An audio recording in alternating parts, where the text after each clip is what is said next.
The diplomatic crisis that has engulfed Qatar has dominated the news agenda this week. It has left the country isolated and vulnerable. It's no secret that Qatar's foreign policy approach has often been at odds with its neighbours in the GCC, particularly Saudi Arabia, over many years. But what has been surprising this week has been the severity of the actions taken by Saudi Arabia, the UAE, Bahrain, Egypt, and other countries. If the situation is allowed to continue, it will not only be damaging for Qatar, but it could damage the region as a whole, particularly the GCC. Qatar is the fifth biggest economy in the Middle East and North Africa. It is the wealthiest country in the world in terms of GDP per capita. And for business in the region, Qatar is the third biggest projects market after Saudi Arabia and the UAE. MEED has been covering the Qatar crisis extensively on MEED.com, and if you click on the button in the top right of this screen, you can find out more about MEED.com.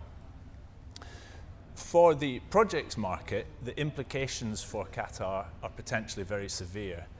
Certainly in the short term, we face the prospect of delays. Currently, about $7.2 billion worth of projects are under evaluation for bidders in Qatar, and all of those are likely to be subject to delay.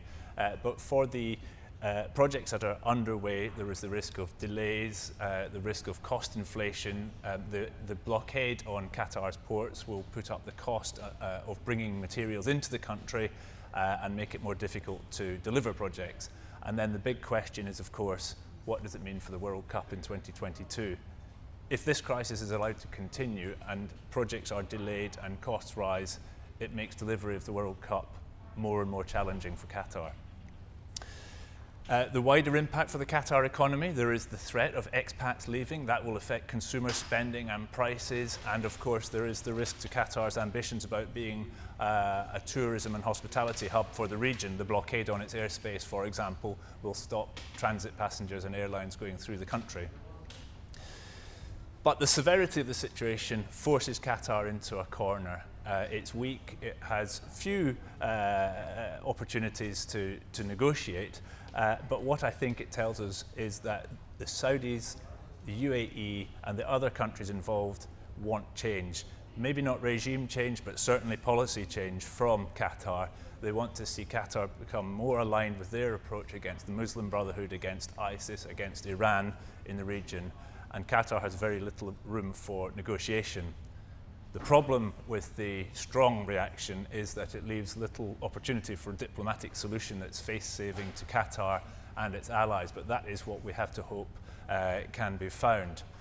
And there is, of course, the challenge for other countries like the US, countries like Turkey, who have close relationships with both the Saudis and with Qatar. What is their position in all of this?